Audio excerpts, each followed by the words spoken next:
Je suis Nathalie Jolin, je suis animatrice du livre de l'association Post-Scriptum, qui fait partie du collectif qui prend en charge le Festisol en Charente, qui lui-même est un collectif d'associations de la Maison des Peuples et de la Paix, la MPP.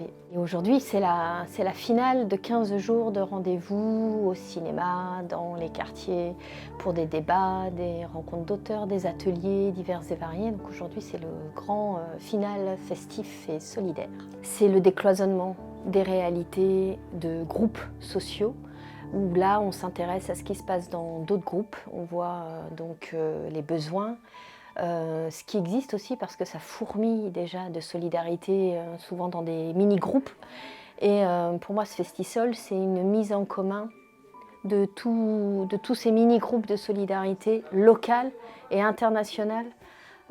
Toutes ces interpénétrations là se font, en tout cas pendant ces 15 jours et en amont. Il y a ces petites actions, mais il y a aussi vraiment des engagements nationaux qui sont portés localement et vraiment l'international a une dimension importante. Donc c'est pas juste des petites actions de quelques personnes, c'est tout ça qui se mélange. Plein de populations différentes.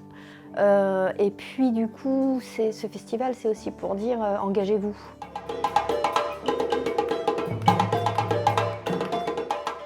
Sébastien Coulombelle, je suis administrateur de l'association APM à portée de main qui travaille essentiellement au Congo et au Burundi. Et l'idée de cet asso, c'est de créer des écoles pour permettre aux enfants d'être scolarisés. Et nous, on trouvait intéressant, étant donné que l'association travaille essentiellement en Afrique, le rapport que la France peut avoir avec l'Afrique, le regard, le fait d'être noir, qu'il y a quand même pas mal de racisme dans le monde. Moi, je trouve que les images parlent un peu d'elles-mêmes.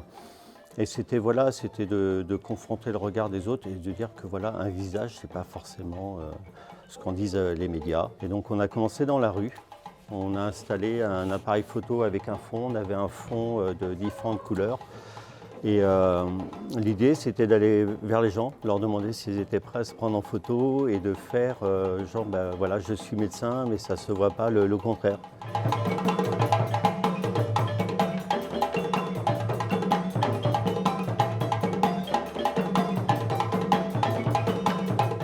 Enora Beto, je suis chargée de projet au comité des jumelages d'Angoulême.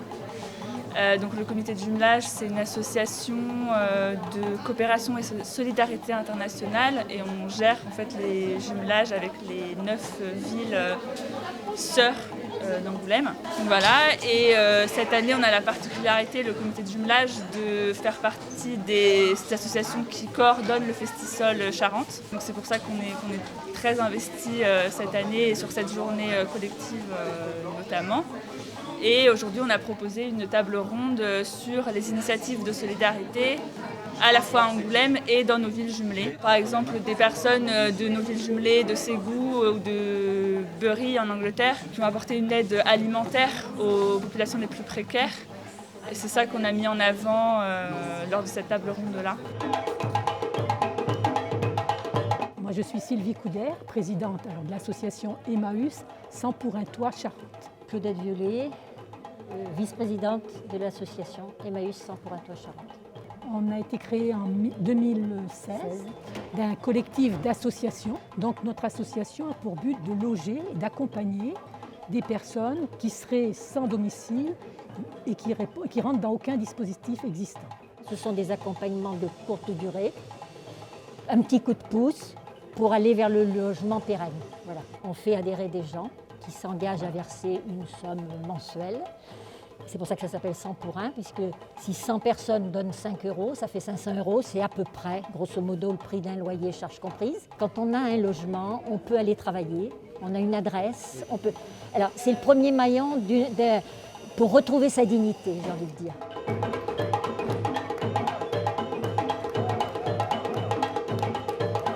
En fait, on est une coopérative.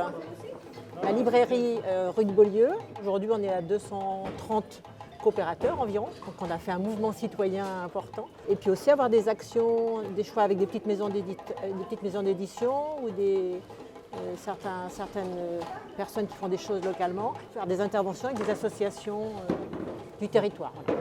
Au moment de la création, nous étions 176 et maintenant on est à 225 ou quelque chose comme ça. Okay. Donc petit à petit, d'autres personnes s'intéressent à ce statut et à cette librairie. Là, on essaie de définir ou de continuer le chemin de la librairie, ce qui n'est pas forcément aisé, et notamment d'avoir une identité propre, soit par des animations, soit par un choix de bouquins qui détermine un fond un peu plus sélectif.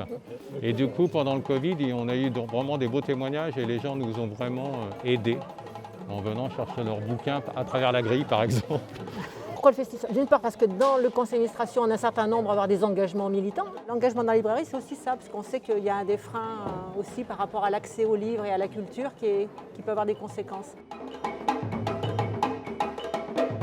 Je m'appelle Barbara Hubans, je suis coordinatrice animatrice dans l'association du planning familial de Charente. On fait partie du réseau de la MPP, la Maison des Peuples et de la Paix, qui est porteur du Festisol. Le planning familial, c'est une association d'éducation populaire et féministe qui fait plusieurs actions, qui travaille sur tout ce qui est la vie affective, relationnelle et sexuelle et qui propose un espace de parole autour de ces questions-là. Donc ça peut être sous différentes formes, ça peut être sous forme d'entretien téléphonique ou en présentiel. Ça peut être sur des animations, lors d'animations collectives. Ça peut être aussi lors de formations pour les professionnels. Voilà. Aujourd'hui, on est au Festival des Solidarités Internationales Festisol. C'est l'idée que ça soit un mur d'expression ou de pouvoir discuter avec les personnes sur une question.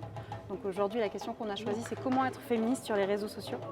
Donc l'idée, c'est de proposer aux personnes d'en discuter et ensuite, comme la personne à côté, de pouvoir écrire ces paroles. Et l'idée, c'est qu'à la fin de la journée, on ait un mur de paroles. Voilà.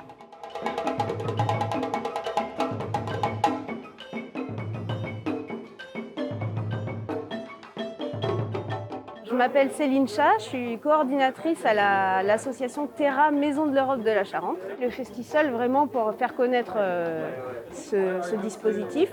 C'est une association qui existe depuis 2004 et qui a pour objectif de favoriser une citoyenneté européenne active sur le territoire. On va à la fois aller vers le grand public pour sensibiliser sur l'Union européenne, les institutions, les valeurs européennes aussi. Et de plus, on va aussi accompagner les jeunes dans leurs projets de mobilité à l'étranger. Pour nous, la citoyenneté européenne, c'est plus que des mots, il faut la vivre, il faut pouvoir bouger et avoir une vraie expérience. À chaque fois, lors de nos interventions, on fait des animations avec des outils d'éducation populaire. Il y a des missions sur le thème de l'environnement, des missions dans la culture, des missions dans l'éducation, l'éducation aussi non formelle, des missions dans la santé, le handicap. C'est très très varié. J'ai vraiment envie de faire connaître le dispositif et de pouvoir permettre à encore plus de jeunes, surtout ceux qui sont éloignés de la mobilité, de vivre cette expérience-là.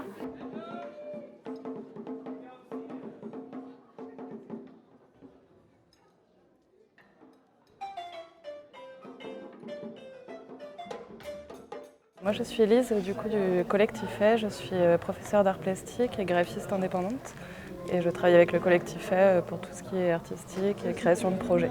Moi c'est Thibaut, je suis le président de l'asso. On a vraiment monté l'asso tous les deux avec Lise, donc collectif Fait qui est un collectif d'artistes. On travaille sur les tribus africaines, donc de l'accès sur les appareils et les coutumes, donc d'aller plus loin que le vêtement, mais de traiter de la notion d'ethnographie, de culture et coutumes. En gros, c'est l'idée du collectif Fait, c'est la démarche du collectif. Et ensuite, voilà, on travaille plusieurs projets, donc soit des expositions, soit des ateliers qu'on crée, comme avec Musique Métis par exemple. Et là, pour le coup, on a travaillé avec le cadet de France Terre d'Asile.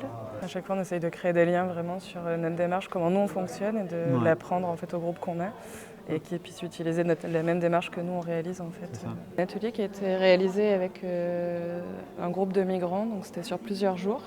On a eu plusieurs migrants qui sont intervenus. Donc à chaque fois, on leur a fait découvrir la pratique de la gravure sur gomme. Et l'idée, c'était de représenter un objet de leur pays et d'associer avec l'objet en fait, un travail de couleur et un travail d'écriture avec leur langage qui traduit le mot « chez moi ». Toujours le même principe, la question de l'identité, de l'objet et le portrait, les émotions qu'on peut avoir aussi avec le vécu. L'idée, c'est que l'individu puisse s'approprier les outils qu'on lui propose et créer son propre dialogue, quoi. Sonia de l'association Soupe aux potes avec tous mes potes. Bon là on les voit pas mais ils sont là. On a juste l'idée de partager un moment de convivialité et comme on veut boire des coups, on s'est dit on va faire de la soupe et partager un verre de soupe. Donc tous les mercredis soirs, on prépare une soupe avec des légumes de récupération, des légumes bio. Donc l'idée c'est de partager avec des personnes qu'on croise dans la rue, des personnes isolées qui ont leur logement mais qui aiment bien venir partager un moment. Postscriptum, c'est une association qui s'intéresse au monde du livre et de la littérature. Et le but, c'est d'amener ce monde-là, les livres, les auteurs, auprès de tous les publics, en particulier ceux qui, a priori, ne lisent pas et n'ont pas accès aux livres. Donc là, pour le festival, on s'est associé à différentes associations du collectif, notamment Femmes Solidaires, qui a invité Camille Schmoll, qui est une enquêtrice, qui est géographe, féministe, intersectionnelle, et qui a fait ce travail, les damnés de la mer, femmes et frontières en Méditerranée, donc d'enquêter sur les centres de rétention aux frontières européennes une fois qu'on a traversé la Méditerranée, donc ces femmes qui sont passées par la Libye, etc. Par ailleurs, l'association a invité un écrivain, Guillaume Poix, qui, à travers 2 romans, s'est intéressé aux thématiques importantes du festival cette année, c'est-à-dire les déchets, avec son roman Les fils conducteurs et son autre roman Là d'où je viens a disparu, qui s'intéresse aux mouvements migratoires à travers le monde. Il y a eu un atelier de lecture à voix haute où des femmes se sont emparées de ces textes-là et lisent des extraits au moment des rencontres avec les auteurs et en particulier cet après-midi.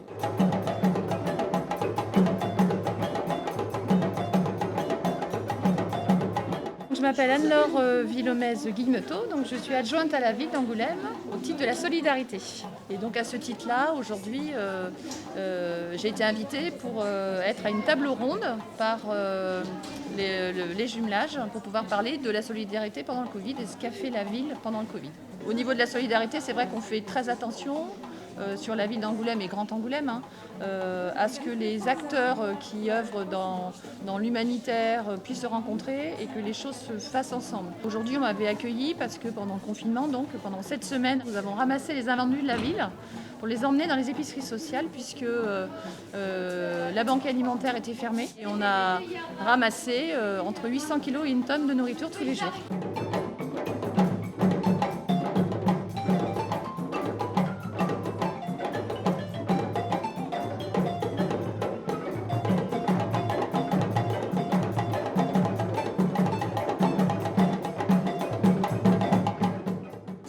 Soraya, c'est d'origine algérienne. D'accord. Kabyle. Je fais cette nana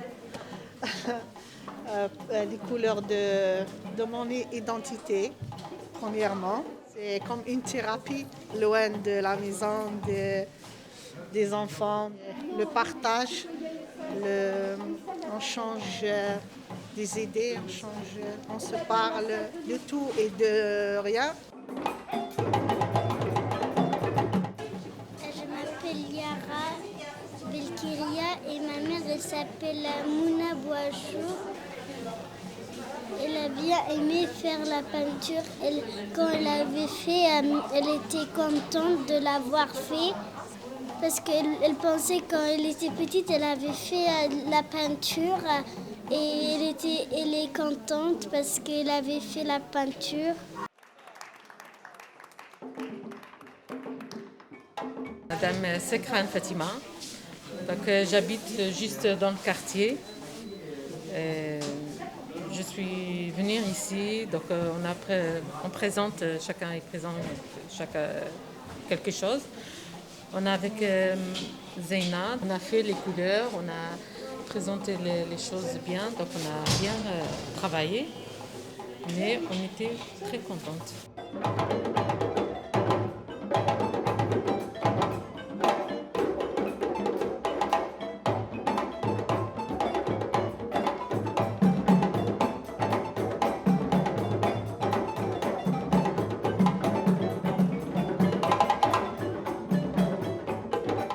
Mes 2 mes acolytes qui me suivent, qui m'accompagnent dans mes projets, me permettent de délirer bien comme il faut. Mes projets, c'est de vider mes placards.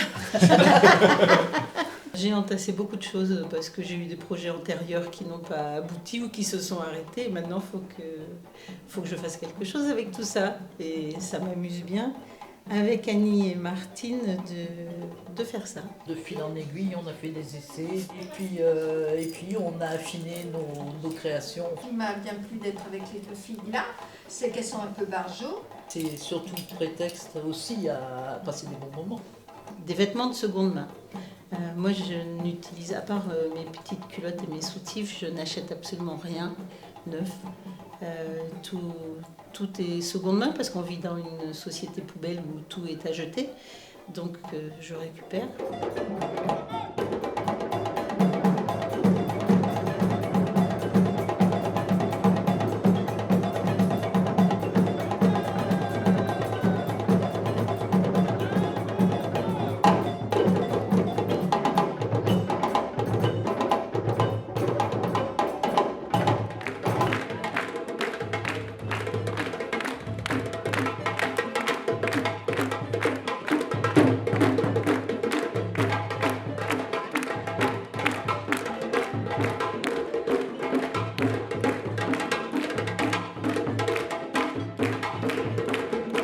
Prendre conscience donc par différents moyens, l'art notamment, le jeu. Par l'art, c'est aussi bien des ateliers de création que rentrer dans ce que font d'autres artistes, comprendre leurs travaux. Et c'est partager des moments festifs ensemble comme aujourd'hui. C'est vraiment le but de se retrouver après tout ce qui s'est passé pendant 15 jours, de pouvoir peut-être revenir sur ce qu'on a vécu, parce qu'il y a des thématiques lourdes qui sont abordées aussi, et pouvoir reprendre ça et avoir envie de... Voilà, une fois sensibilisé, avoir envie de s'engager citoyennement. Ouais.